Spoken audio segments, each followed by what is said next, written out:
फुल्या पाडायच्या हे पा ते मामा आले तर आता या आपल्या वावरात इथं हे वावर एकदम पद्धतशीर केलेलं आहे. आता सरकी लावायचे आपल्याला.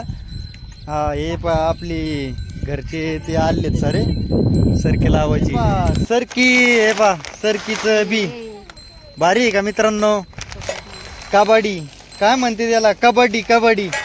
हा हे बा आई आली आणि आईची एक सोबतीन आली आहे कामाला तेव्हा तिकडे थांबलेले आहेत ते. हा आपलं ते हे फुल्या पाडण्याचं यंत्र नसतं का ते यंत्र जोडायचं आता बैल ते जोडायचे तर. हा हे पहा अजून इकडं गाडी बैलन देन बैल तिकडे येतं. चला पिशा घ्या सरकीच्या चला. झाली पळी मारायला चालते. आई साहेब आली सरकी लावाला. आई साहेब हे पहा सरकी चला लावा सरकी लावा चला. हे पहा आता चाललेले आहेत खाल्ल्या वावरात तिथं बी फुल्या पाडायच्या. तर हे पहा गाडी बैल जुपिली देईनी आता निघालेत. आता आम्ही काय पाणी पिऊ राहिलो तर झाली वरल्या रानातली सरकी लावून झाली आहे. हो चला तेव्हा निघालीत ते आता.